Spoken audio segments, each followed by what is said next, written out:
Assalamualaikum. Saya Sarahani Syahira. Dari video akan membentangkan RPH Bahasa Melayu tahun 4. Tema MP yang saya pilih ialah kesihatan dan kebersihan, iaitu yang bertajuk sayangi orang sekeliling. Saya memfokuskan kepada kemahiran mendengar dan bertutur. Pengetahuan sedia ada murid selalu mendengar langkah-langkah kebersihan ni, dan murid telah biasa mengamalkan langkah menjaga kebersihan dalam kehidupan seharian. Titik kandungan yang saya pilih ialah 1.2, iaitu bertutur untuk menyampaikan maklumat dan idea untuk pelbagai tujuan. Manakala standard pembelajaran yang saya pilih ialah 1.2.1, bertutur untuk menilai dan memberikan alasan tentang sesuatu perkara secara bertatasusila dengan kritis. Objektif pembelajaran yang saya rancang ialah pada akhir pembelajaran, murid dapat menyatakan 6 langkah membasuh tangan dengan betul, menjawab 2 penyakit berdasarkan situasi dengan tepat, dan yang terakhir memberikan 2 langkah dan menilai alasan tentang langkah menjaga kebersihan dengan sesuai. Kriteria kerajaan ialah murid dapat menunjukkan 6 langkah membasuh tangan berdasarkan video 6 langkah mencuci tangan dengan tertib.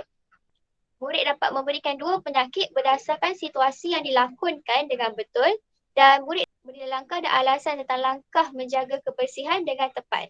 Aktiviti yang saya jalankan ialah seinduksi selama 5 minit. Yang pertama, guru memainkan lagu 6 langkah mencuci tangan kepada murid. Kemudian murid menyatakan 6 langkah mencuci tangan dengan betul berdasarkan video tersebut. Seterusnya, ketua kumpulan akan edarkan sarung tangan Luxina dan warna air kepada setiap kumpulan. Jadi, setiap murid akan pakai sarung tangan Luxina dan menggunakan warna air sebagai sabun. Jadi, seorang murid akan menunjukkan demonstrasi sambil menyatakan 6 langkah mencuci tangan dengan betul sambil diikuti oleh murid-murid yang lain. Yang seterusnya, selepas murid dah selesai menunjukkan demonstrasi, murid akan membuang sarung tangan Luxina di dalam tong sampah yang telah disediakan.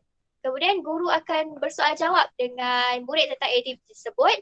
Guru juga mengaplikasikan nilai kerjasama dan keberanian. Dan kemudian di akhir sekali, guru akan mengaitkan aktiviti tadi dengan isi pelajaran. Di sini telah dijalankan OPM 1, iaitu murid dapat menyatakan 6 langkah mencuci tangan dengan betul. Dan teknik yang digunakan ialah teknik demonstrasi, iaitu murid menunjukkan langkah membasuh tangan dengan betul. Kemudian langkah 1 akan dijalankan selama 10 minit dengan menggunakan BBM kad mini. Yang pertama, guru akan terangkan aktiviti yang akan dijalankan, iaitu Fan FP. Murid yang terpilih perlu memilih kad dan membuat lakonan sambil menyatakan simptom-simptom berdasarkan penyakit yang telah murid ini pilih. Kumpulan yang lain perlu meneka apakah penyakit yang dilakonkan oleh murid tersebut, dan kumpulan yang berjaya menjawab dengan betul akan diberikan markah. Kemudian setelah semua murid selesai membentang, guru akan bersoal jawab dengan murid serta mengaplikasikan nilai keberanian dan kerjasama sebab murid berani untuk melibatkan diri dengan aktif dan bekerjasama untuk meneka jawapan. Dan akhir sekali, guru akan memberikan peneguhan. Di sini kita gunakan teknik lakonan sebab murid perlu berlakonkan situasi ataupun penyakit yang telah dipilihkan. Kemudian langkah 2 juga dijalankan selama 10 minit. Yang pertama, guru akan terangkan aktiviti yang akan dijalankan, iaitu cik bertutur. Lalu guru akan menyebutkan beberapa langkah dan cikgu akan bertanyakan apakah langkah kebersihan untuk mengelakkan daripada dijangkiti penyakit tersebut, serta murid perlu menilai alasannya. Murid yang ingin menjawab soalan guru akan meletakkan batang kayu aiskrim di hadapannya dan diberikan markah ganjaran. Murid yang berjaya habiskan batang kayu aiskrimnya dikira sebagai pemenang.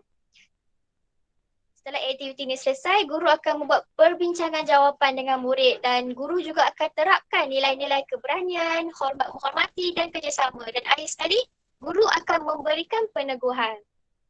Contoh soalan yang akan diajukan oleh guru ialah apakah langkah untuk mengelakkan diri daripada penyakit berjangkit dan bagaimana langkah tersebut mampu melindungi diri kita daripada dijangkiti. Dekat sini kita dah jalankan OPM 3, iaitu murid dapat memberikan langkah dan menilai alasan mengapa langkah tersebut perlu diamalkan. Kat sini kita gunakan teknik sebasaran sebab setiap murid perlu menyumbang pendapat masing-masing. Yang ketiga, kita ada langkah 3 yang dijalankan selama 3 minit, iaitu guru menjalankan latihan penggayaan dan pemulihan. Yang pertama, guru mengedarkan lembaran kerja, penggayaan dan pemulihan kepada murid. Berdasarkan pencapaian murid, yang ini cikgu kena pasti pencapaian murid melalui dalam aktiviti yang dalam langkah 1 dan 2 tadi. Kalau murid dapat bertutur dengan baik, guru akan berikan latihan penggayaan. Kalau murid yang lemah sedikit, guru akan beri latihan pemulihan. Okay, yang pertama, guru akan edarkan dulu lembaran kerja penggayaan dan pemulihan dan guru akan beri arahan ataupun menerangkan sedikit tentang bagaimana latihan itu dilakukan. Kemudian, murid akan diberikan masa untuk menjawab soalan yang diberikan. Sekiranya murid tak sempat menghabiskan tugasan yang diberikan, murid perlu menyambung tugasan tersebut di rumah. Di sini kita gunakan teknik latih to be sebab murid diberikan latihan yang lebih untuk kita latih mereka punya kemahiran menulis dan juga membina ayat.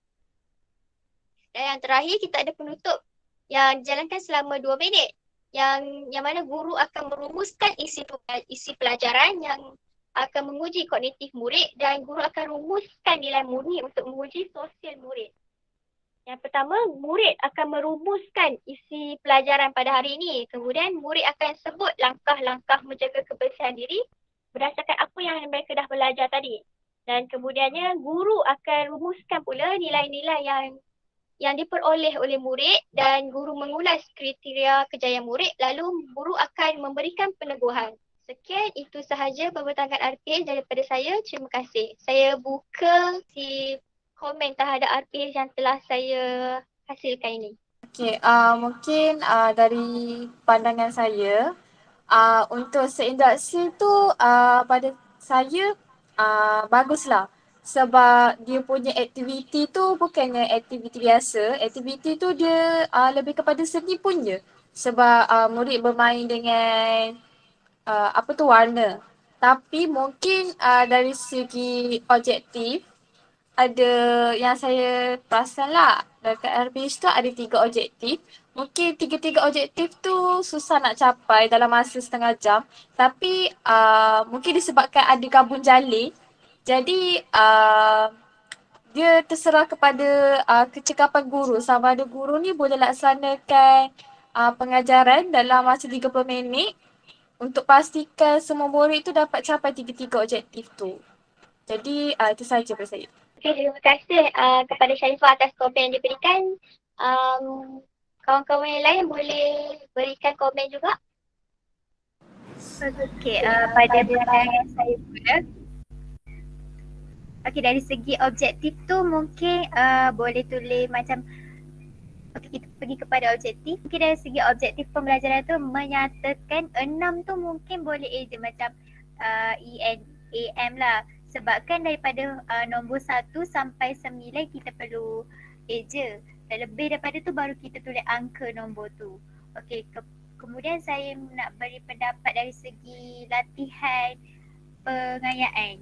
Okey, contohnya macam latihan pengayaan membina dialog langkah menjaga kebersihan diri berdasarkan situasi yang diberikan. Okey, mungkin cikgu kalau nak buat dalam kelas mungkin cikgu perlu menambahkan sedikit masa.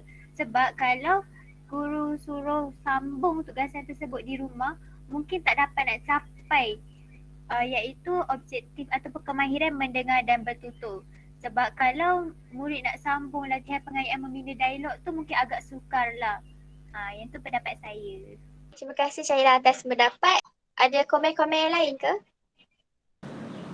Okey, kalau pada pendapat saya pula, RPH ni biasalah ada yang kurang, ada yang okey. Bahagian yang baik boleh dikatakan pada penggunaan bahan maujud pada set induksi. Yang mana guru ni gunakan macam yang Sharifah cakap tadi, gunakan warna. Dari di situ orang kata set induksi tu dah meletup lah, boleh menarik minat murid, boleh fokus dan boleh teruskan aktiviti tu. Seterusnya mungkin ada beberapa perkataan yang perlu diubah sebab ada orang kata apa? Salah eja, mungkin tertypo ataupun sebagainya. Okay, terima kasih juga kepada Nuri. Ada lagi ke yang nak tambah? Tapi apa-apa pun secara keseluruhan RPH yang dilaksanakan atau dibina oleh Sarah sangat bagus bagi saya. Sebab dia ada banyak latihan dan boleh jadikan sebagai latih tubi untuk murid tu. Terima kasih semuanya. Maka dengan berakhirnya komen-komen daripada kawan-kawan sebentar tadi, maka berakhirlah juga pembentangan RPH saya pada hari ini. Terima kasih kepada rakan-rakan yang sudi meluangkan masa dan memberikan pendapat yang sangat bernas untuk saya memperbaiki RPH saya pada masa yang akan datang. Terima kasih semuanya.